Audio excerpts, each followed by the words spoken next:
Welcome to Theories of the third kind.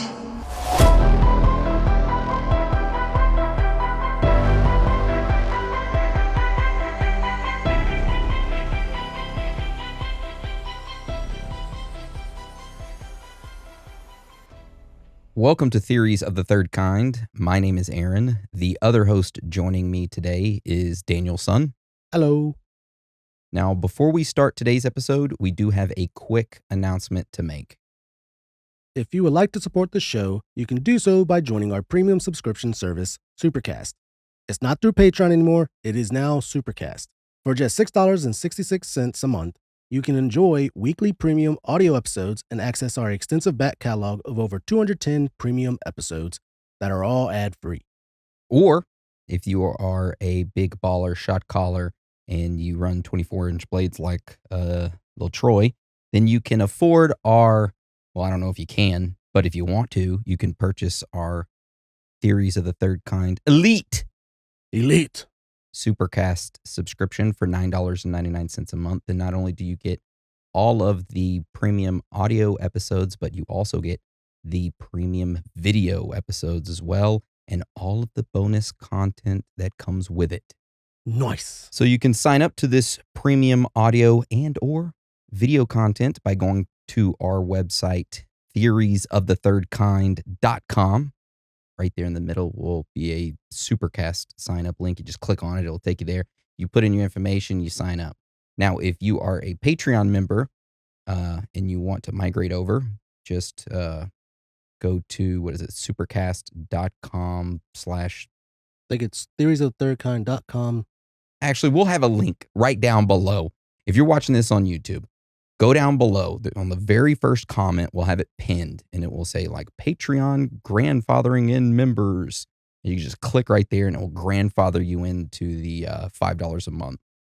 Or if you want to support Satan, you can pay $6.66 a month for the audio on Supercast, or $9.99 for audio and video. Hail Satan. Now, I know things are tough out there, so if you can't afford a premium membership, but you still want to help us out, then you can leave us a written review on Spotify or iTunes. That helps us out a lot. However, don't feel pressure to leave us one. If you don't want to, then that's fine. We just want you guys, girls, aliens, reptilians, Bigfoot, Sasquatches, Chupacabra, ghosts, Illuminati members, and Underground lizard people, whoever and whatever you are, to enjoy the show. Sasquatch. I'm nervous. We're doing Yeti. Do I just go roll with that? I don't care. Yeah, go ahead. Also, remember, our content is entirely human-made. No AI was involved or harmed in the process. And that is the end of the announcements. So today's episode is about the elusive creature, Bigfoot's cousin, the one and only Yeti. So to start off today's episode, Dan, can you tell us, what is the Yeti? This episode is sponsored by MeUndies. You know what I like? I like a nice, smooth, soft undergarment hugging up on my sack. I need something that breathes, something that dries quickly. Because you know what happens when we're out there on the scene getting all of our film footage? We get all sweaty and stinky. And when I wear MeUndies, that don't happen. You don't want sweaty and stinky balls. Oh yeah, nobody likes a stinky sack. Summer is coming. Be prepared with MeUndies. Get 20% off your first order plus free shipping at MeUndies.com/thirdkind. That's MeUndies.com/thirdkind for 20% off plus free shipping. MeUndies. Comfort from the outside in. All right.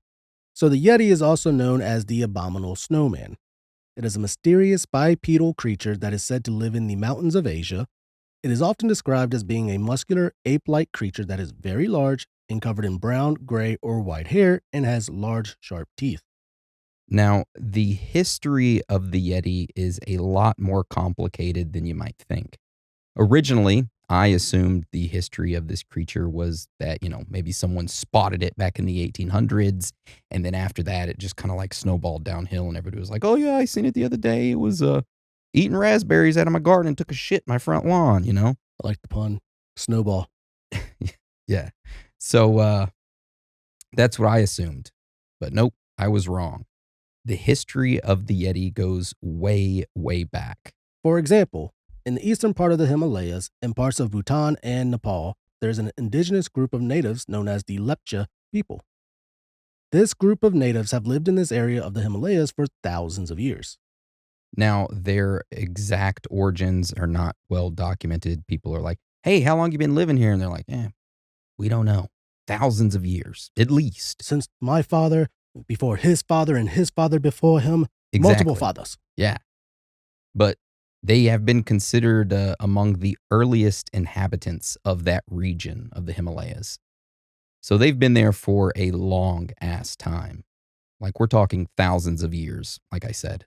Now, these Lepcha people worship a glacier being that is depicted as an ape-like creature. This creature is said to carry a large stone as a weapon and makes whistling swooshy sounds. What is a whistling swooshy sound? I don't know what a whistling swooshy sound is. It's like they try to whistle, but they can't do it. So yeah, that's what the Lepcha people in that area worship. A whistling glacier creature. Someone that can't whistle. Okay. Now, something that I would like to mention about the history of the Yeti is a lot of websites and news stations, including National Geographic, they reported a lot of odd things about the Yeti. And one of the things that they reported in the history of the Yeti was that in 326 BCE, after Alexander the Great came along and conquered that valley, he ended up telling the local people there, hey, I heard about these Yeti creatures. I want to see them. The people were like, hey. The Yetis, they're unable to come down this low to the ground because they can't survive in this low of an altitude. That story right there is complete bullshit. It is complete bullshit, and I don't know why National Geographic ran with it, but they did. And if you pull up the historical writings that chronicle Alexander's campaigns, it doesn't say anything about him asking to see a Yeti. So great job, National Geographic. You suck.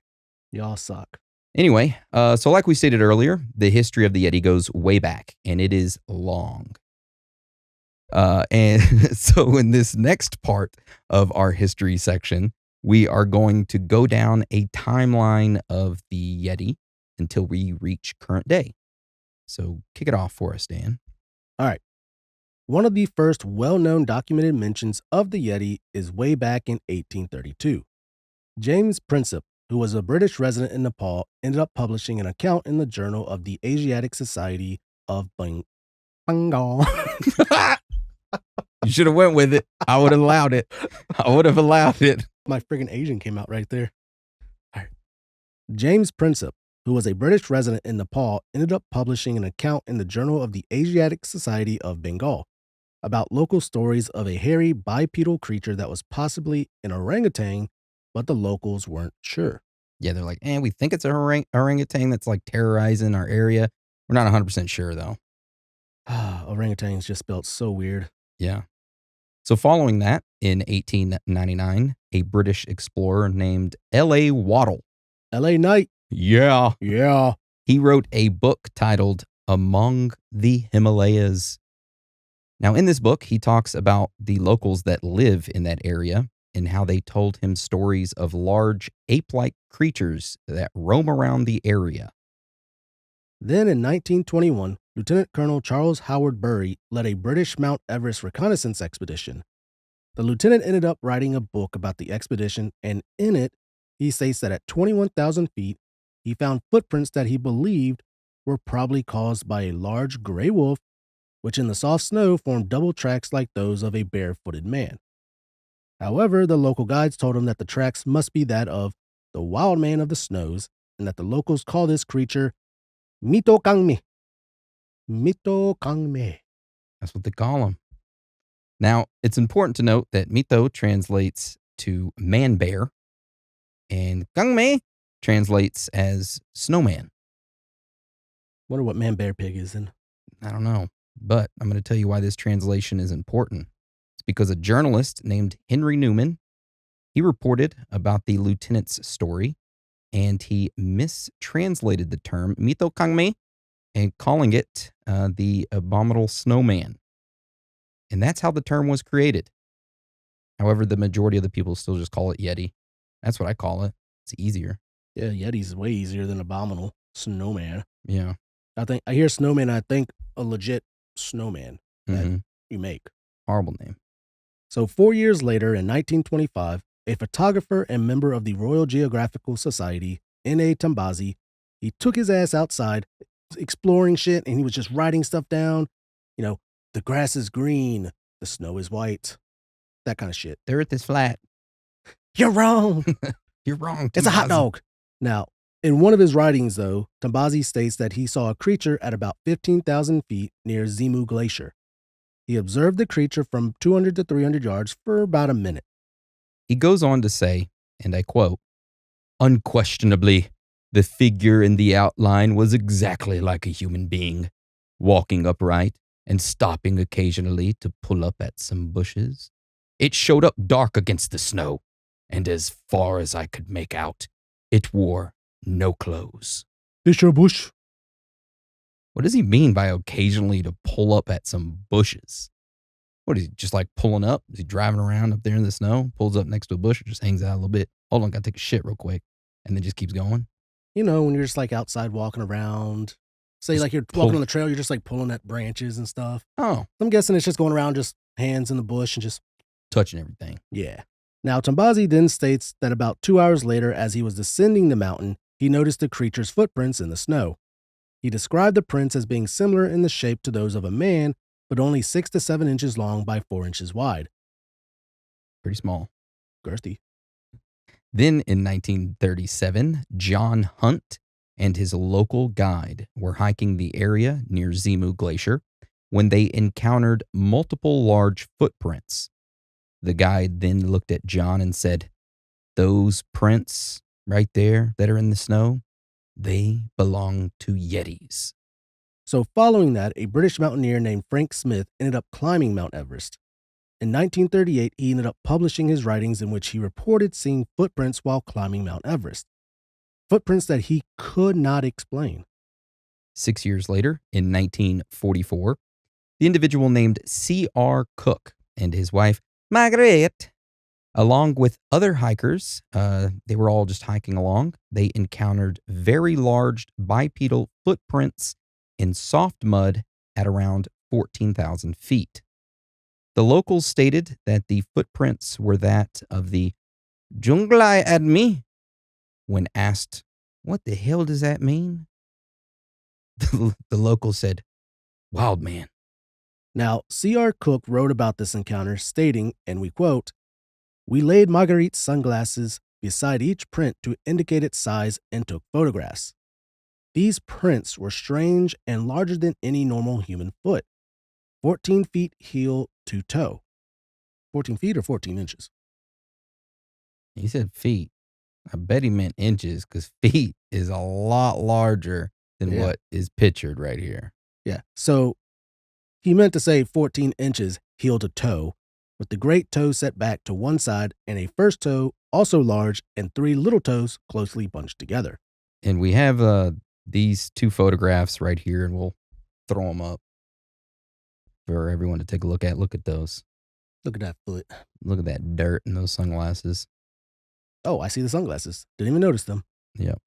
All right. So following that, in 1951, another British mountaineer named Eric Shipton, he took photographs of some large footprints in the snow during his Mount Everest expedition. Those photographs brought significant attention to the Yeti legend and pretty much made it go mainstream. Everybody's like, "Holy shit, we got to go hunt this big-ass Bigfoot thing out of the snow. Bigfoot's cousin." But it's in the snow. Which, by the way, we're going to go into more detail about Eric Shipton's encounter and his expeditions, but we'll do that during Strange Facts and Findings after we get through this history part. So 2 years later, in 1953, Sir Edmund Hillary and Tenzing Norgay reported seeing large footprints during their Everest expedition. However, it is worth noting that they were skeptical that these were Yeti footprints, and instead pretty much said that these were had to be some animal that was in the area. Yeah, these ain't no Yeti footprints. Now, 1 year later, in 1954, the Daily Mail newspaper, they decided to fund a snowman expedition, is what they called it, to Mount Everest, which included interviews with locals and a collection of a bunch of evidence and everything. On March 19th, 1954, the Daily Mail ended up printing an article which described pretty much the expedition's teams obtaining hair samples that they found, which they stated was from the Yeti scalp that was found in a monastery. It's always hair samples. I don't know how they find hair samples. Well, I know how they found that one. It's from the scalp. There's, spoiler alert, a monastery up there with a bunch of monks. They supposedly had a scalp of a Yeti. They're like, hey, yeah, come collect this hair off of it. So they went up there and collected it. They're like, this is not head hair, this is pubes. They didn't say that, but anyway. Oh, God. So what did the hairs look like? All right, so the hairs were black to dark brown in color in dim light and fox red in sunlight. These hairs were then analyzed by Professor Frederick Wood Jones, an expert in human and comparative anatomy. And we have a photograph of him actually holding the scalp and looking at it. And it looks sort of like a bowl. We'll throw it up right now for anyone that wants to take a look at it. And if you're listening, you can go to our website, theoriesofthethirdkind.com, and click on today's episode. And that's where all of the photographs will be at today. Or you can just go to our YouTube channel and watch this episode for free and subscribe if you want to. No pressure. I'm going to go ahead and debunk that right there. That's just an Asian head. My hair does the same exact thing. It is black to dark brown in dim light. But if I'm out in the sun a little bit and then like you look at my hair, it has a red tint to it. But my thing is, look at that. That's like a bowl. That's not a head. That's not a scalp. Wait, that's supposed to be the scalp. That's supposed to be the scalp. We have more photographs of it later on, but yeah. Look at that lady in the corner. She looks like she wants to gnaw on it. She's like, give me that scalp. Anyway, I hope she's doing well. She's probably dead. Rest in peace. Much respect. Anyway, this episode is sponsored by MeUndies. Ooh. You know what I like? What do you like? I like a nice, smooth, soft undergarment hugging up on my sack. But you know what I don't like? What do you not like? I don't like it not being breathable. I need something that breathes, something that dries quickly. Because you know what happens when we're out there on the scene getting all of our film footage? We get all sweaty and stinky. Which causes steaming beads of sweat to form in slimy pools in places that they really shouldn't. When I wear MeUndies, that don't happen. Those undies are breathable and they quickly dry and they are moisture wicking.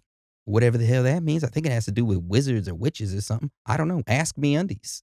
But do they stink? No, because they got anti-odor overkill. Overkill. Which are pretty damn essential if you ask me. You don't want sweaty and stinky balls. Oh yeah, nobody likes a stinky sack because summer is coming fast and you need to be coming fast too. Be prepared like us with MeUndies. They got breathable cuts for everyone this summer. Be prepared for that heat. Don't have sweaty, stinky balls. And they are comfortable, making it ideal for all-day wear. I wear it around my house. Nothing else on. Just MeUndies underwear. I wear only MeUndies when I go on the scene. Shit, I'm wearing only MeUndies right now. Cut the camera on. I like that. Summer is coming. Be prepared with MeUndies. Get 20% off your first order plus free shipping at MeUndies.com/thirdkind. That's MeUndies.com/thirdkind for 20% off plus free shipping. MeUndies. Comfort from the outside in. So during the study, the hairs were bleached, cut into sections, and analyzed microscopically. The research consisted of taking microphotographs of the hairs and comparing them with hairs from known animals such as bears and orangutans. Here we go again with orangutans. So Professor Jones concluded that the hairs were not actually from a scalp. He contended that while some animals do have a ridge of hair extending from the top of the head to the back, no animals have a ridge running from the base of the forehead across the top of the head and ending at the nape of the neck. Professor Jones was unable to pinpoint exactly the animal from which the hairs were taken. He was, however, convinced that the hairs were not from a bear or an anthropoid ape, whatever the hell that is. So I guess an orangutan. Oh, the more you know. But instead, it's from the shoulder of a coarse-haired, hoofed animal. Baphomet. Now, 2 years later, in 1956, Slavomir Ravich ended up publishing his book titled The Long Walk. Walk hard. In his book, he talked about how in 1940 he was crossing the Himalayas when all of a sudden his path was blocked by two bipedal animals.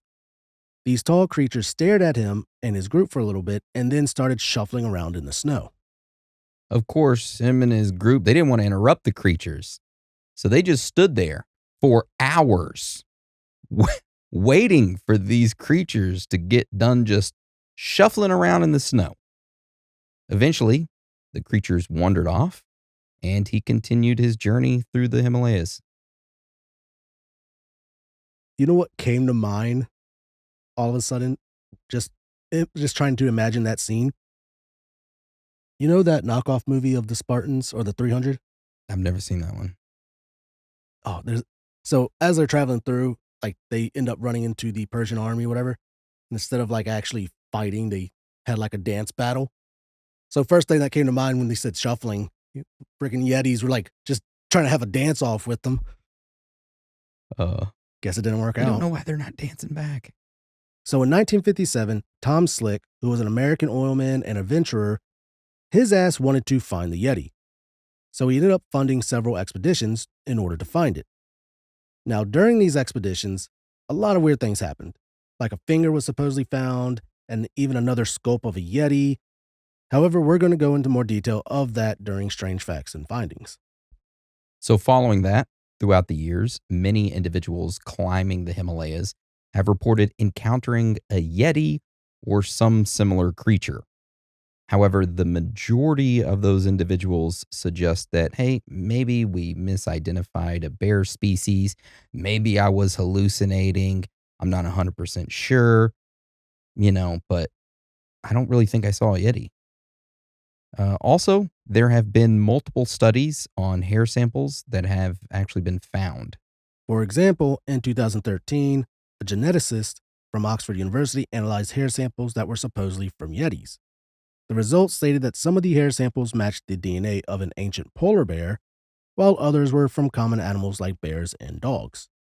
Then in 2017, a comprehensive study was published in the Proceedings of the Royal Society, where they backed up the 2013 study by Oxford and stated, yeah, these 9 hairs belong to bear species and 1 dog. So that right there is what the Yeti is, as well as the history of it. Now, I know we didn't mention every single sighting in history, so don't yell at us for it, okay? We're eventually going to get to some more sightings here in a few seconds. But now, like I said, we're going to move on to Strange Facts and Findings and talk about other odd things that we have uncovered while researching this topic. So, Dan, you want to start that off for us? Of course. So our first strange fact and finding is about Eric Shipton and his expedition. So like we mentioned earlier, in 1951, British mountaineer Eric Shipton took photographs of some large footprints in the snow during his Mount Everest expedition. Now, to be exact, this expedition took place from August to October or November of 1951, and it was Eric's 5th visit to Mount Everest. God damn, he was really obsessed with it. He really liked the cold. Yeah. So this expedition consisted of a lot of people, like a ton of people, and 6 local guides. Towards the end of the expedition, the climbers were exploring the southwest part of Everest when they discovered large, very odd footprints. These footprints were 13 inches long and 8 inches wide. Now, we do have an actual quote from Eric that we're going to read, and it states, and we quote, "It was one of the glaciers of the Milong Basin at the height of about 19,000 feet. That late one afternoon, we came across those curious footprints in the snow, the report of which has caused a certain amount of public interest in Britain. Oi, let's see those fucking footprints. Those aren't beans. We did not follow them further than was convenient, a mile or so, for we were carrying heavy sacks at the time. And besides, we had reached a particularly interesting stage in the exploration of the basin.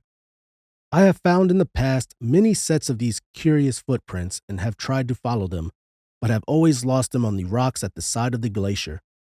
These particular ones seem to be very fresh, probably not more than 24 hours old.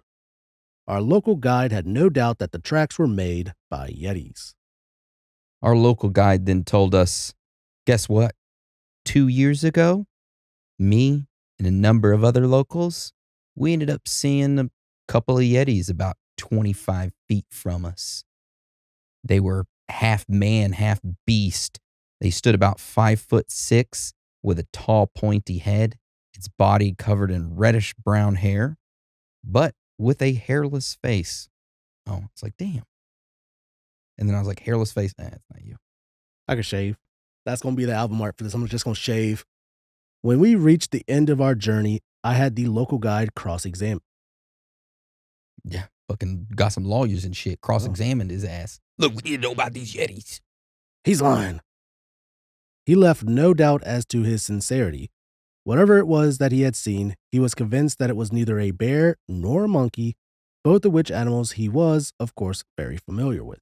So that right there is an actual quote from Eric, and we do have the famous photo that was taken by him of that giant-ass footprint. We'll throw it up right now for everyone to take a look at. Damn, that's a big toe.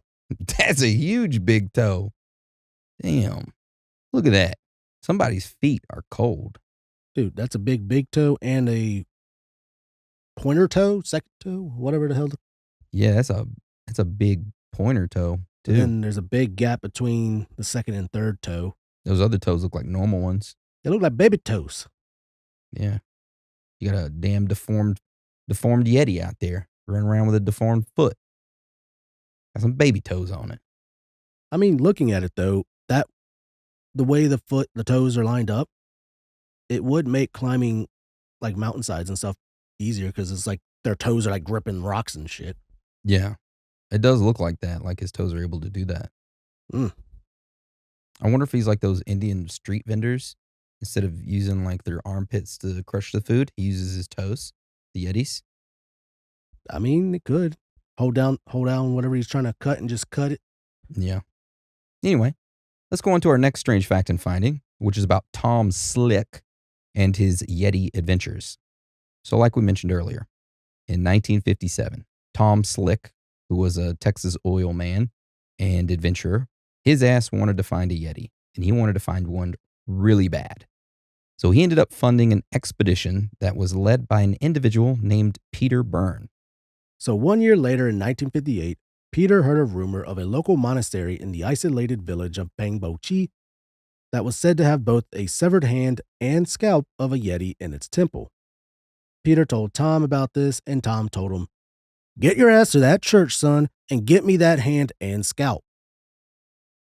That's what he told him. Yeah. I would have slapped the shit out of him. So Peter ended up meeting with the Buddhist monks at the temple, and they were very hesitant to part with their sacred relics, the scalp and hand. However, once Peter mentioned that he could provide their monastery with a large donation, the monks were then like, Actually, do you want to do this one? Do it in your best accent. oh gosh. Look, I just want to say beforehand, he is Vietnamese. Dan is. So what did the Buddhist monks say after Peter was like, hey, look, you're not going to give up the hand. You're not going to give up the scalp. I'm going to give you a large donation, though, to the monastery. What do you think of that? How did they respond? How ya, bitch, take the sticky hand and scalp. They didn't really say that. The monks didn't. Instead, they were like, look, We can't give you the entire Yeti hand and scalp, but we can give you one finger off of the hand. However, you must make that large donation to our monastery and give us a human finger bone that you brought with you. You weirdo. Who carries around a human finger bone in their pocket? Anyway, let's do this trade. So they wanted a finger for a finger. Yeah, and a large donation. So Peter was, for some odd reason, was carrying around a human finger bone in his pocket. And they were like, let's just make a trade. So they made the trade, and they chopped off one of the fingers from the hand, and they sewed on the human one in its place. Oh, that's why that finger looks weird on there. Mm-hmm. And that's the scalp right there. That's a big ass cone shaped head, isn't it? We'll throw that picture up right there for everyone to take a look at it. You know, that looks like a finger that has a severe frostbite. Might have fallen off of somebody traveling with them, not wearing any gloves. Peter was like, oh, another human finger. Let me just stick it in my pocket. Save it for later. Chew on it. Jerky. Yeah. All right. So Peter agreed, and having secured the Yeti finger, he ended up crossing the border into India. Now, Tom and Peter realized that they were in a pickle. How in the world were they going to smuggle the Yeti finger overseas into the UK? Well, at this same time, two of Tom Slick's friends were traveling through Calcutta. American movie star Jimmy Stewart and his wife Gloria, they were the ones that were traveling around.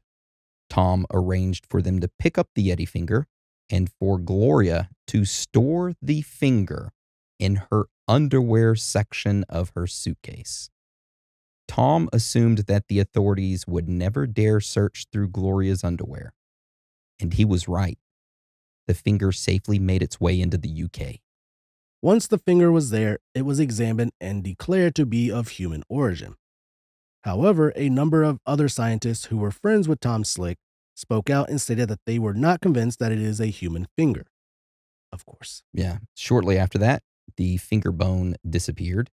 And then all of a sudden, it resurfaced in the collection of the Hunterian Museum of the Royal College of Surgeons, which they stated that they obtained the finger in 1976. Then in 2011, during a BBC documentary, the finger was analyzed by the Royal Zoological Society of Scotland, and its DNA came back as human. Human, yeah. Human.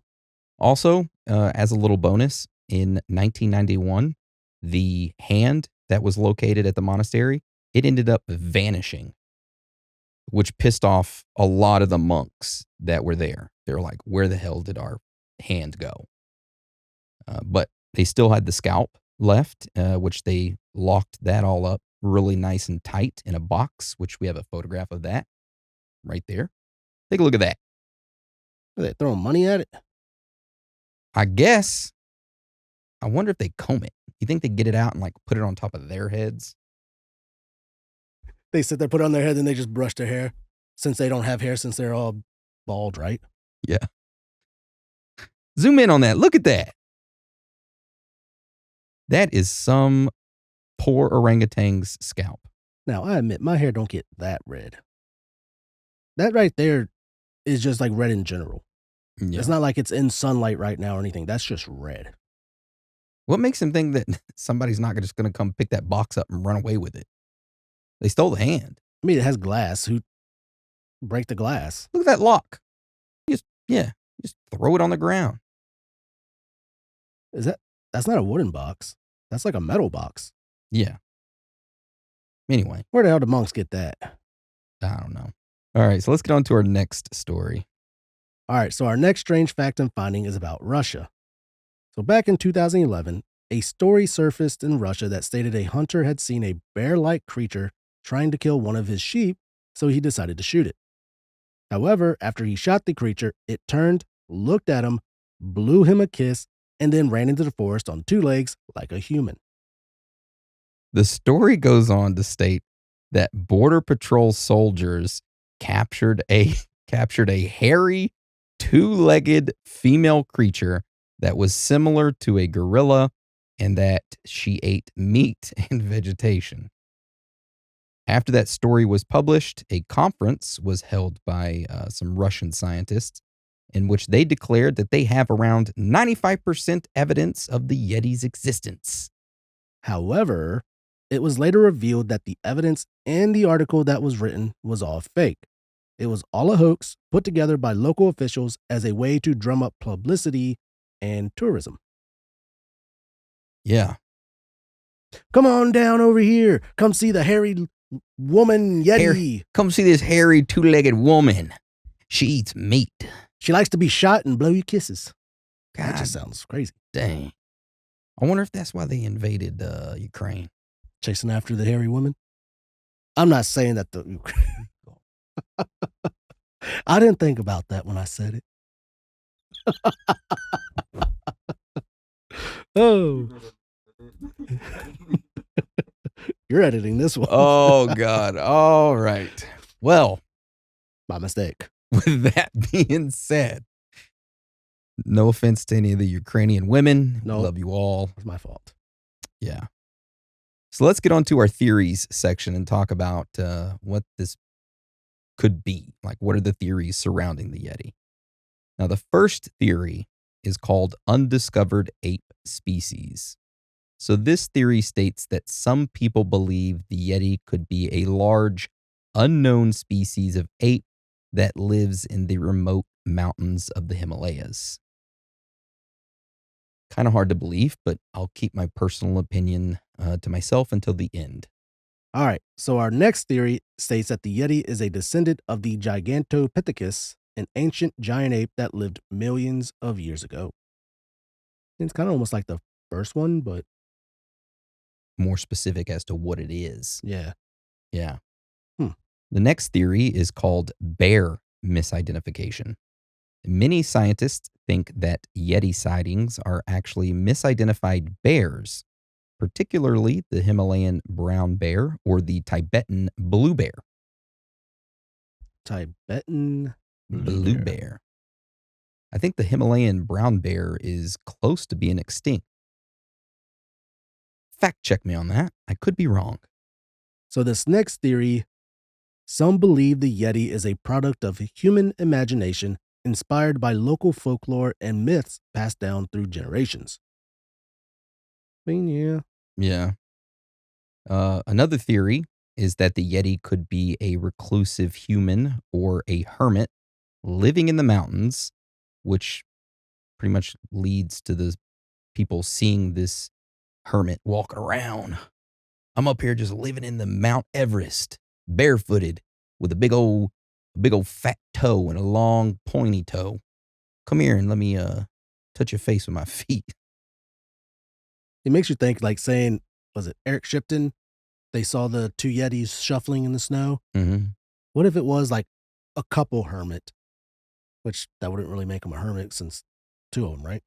Whatever. But they've been alone for so long that they didn't really talk anymore. Their voices kind of just... How they communicate through shuffling? Yeah, they were just like trying to like... What the fuck we doing over here? I mean, that could have been it. Like, they didn't know how else to communicate by that time. I mean, they just stood there and just did the shuffling while a bunch of people just watched. After like a few minutes, I'd have been like, okay, guys, look, hey, get the fuck out of the way. We got to keep exploring. What are you doing? If you're not going to say anything, move along. So what's this next theory? So some suppose that the Yeti sightings may be explained by unusual snow and rock formations that, from a distance, look like a large creature.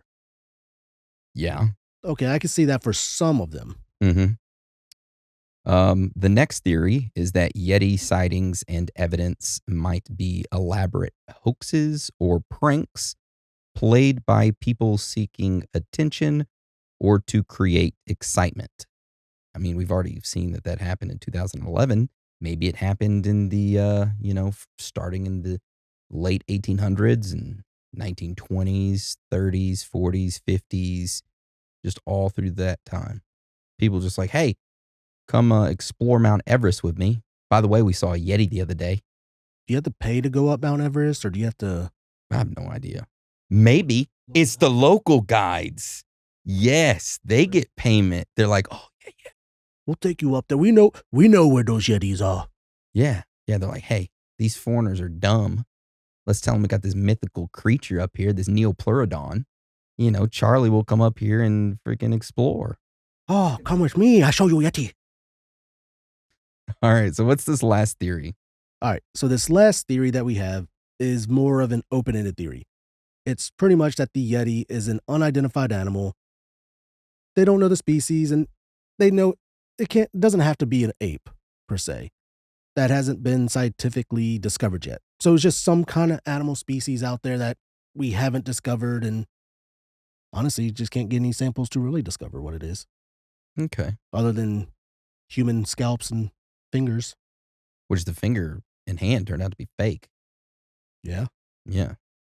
They need to go take that scalp and scientifically look at that. I bet Eric went back and stole that hand so he can get his finger back. Yeah. That was my lucky's finger. All right. So I'm going to ask you, Dan, what's your personal thoughts behind this? Do you think a Yeti really exists in the mountains and it's this elusive creature that just walks around? Or do you think it's all just a prank? All right. I know for sure it is not a bear. Okay. Just because of the footprints. I'm not saying that it is a Yeti, but I'm definitely saying it's not a bear because those are not the footprints of a bear. But in my mind, I start thinking back about like the missing 411, just all the cave systems and like the mountains and everything. Maybe it's, like an underground race of people or something.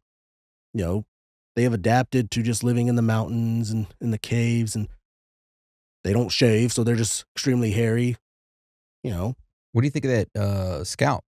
You think it came from those people, or do you think maybe just an orangutan got scalped and then? That's an orangutan scalp. Yeah, that's an orangutan scalp. If you look at the shape of it, that's an orangutan scalp. I'm sorry. I'm no scientist, but it looks like it. Yeah.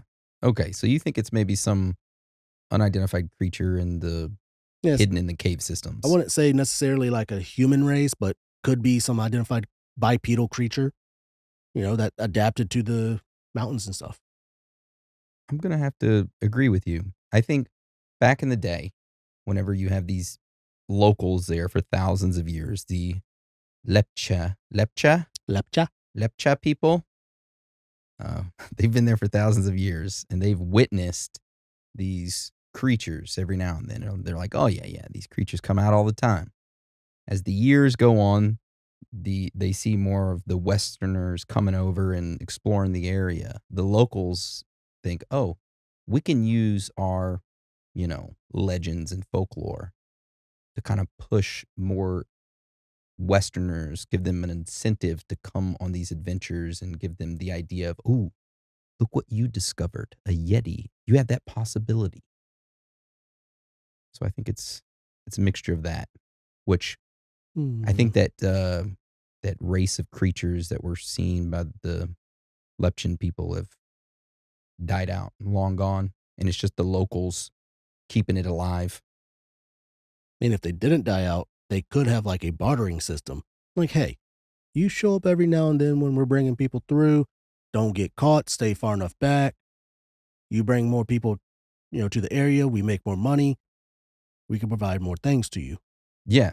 Every now and then, a couple of people on our Mount Everest expeditions, they'll go missing. You can take them and eat them.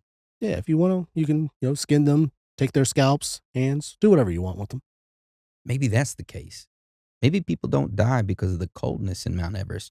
Maybe they die of terror of seeing these creatures shuffling around. They die of terror and their hair turns red. Well, if you or a loved one have been to Mount Everest and witnessed these creatures, or you are a part of the Lepchan. The Lepcha. Lepcha. My bad. Much respect. Send us an email. We'd love to hear from you. Aaron, AARON at theoriesofthethirdkind.com, or Dan, DAN at theoriesofthethirdkind.com. Send us that email. Let us know. Is there big hairy creatures walking around in the snow up there? The Yeti. Not the Abominable Snowman. That's a fake name. Yeah. It's the Yeti. With that being said, do you have anything else you would like to add to the Yeti episode today? No, but I always enjoy learning more things about Bigfoot and his relatives. His relatives, yeah. Who do you think would win in a fight, Bigfoot or the Yeti? Well, if Bigfoot drags them down the mountain, they'll obviously just die because they can't survive in the low altitude, from what I hear. Thanks a lot, National Geographic. So Bigfoot may just win overall. Yeah, my money's on Bigfoot. Bigfoot 2024. With that being said, I want to thank you for joining us today. And again, thank you for your support. You are all amazing, every single one of you. And if for some reason you cannot get enough of us, you can head over to our website, theoriesofthethirdkind.com. Click on that Supercast link that's right in the middle. And it will take you to our premium services. And you can sign up to become a member of the elite. The elite. And watch us on our premium episode today, which is over the Spectre Moose of Maine, which we traveled up there this past weekend, which is why I'm all red. We got lost in the woods, and yes, we got sunburned in the woods because there was a clearing, but we got lost kind of because the cell phone service sucked. My eyes are sunburnt. I had Dan spit in them the other day. I said, spit in them, they're sunburned. And we were out there for so long, I could not spit. Well, that's what you get on our premium episode today. So go check that out if you want. No pressure. But with that being said, we love you. We are proud of you. And we'll see you next week. Next week? You want to roll us out, Dan? Sure will. It's okay to be out of this world with your thoughts. Because you are not alone. Boom. Boom.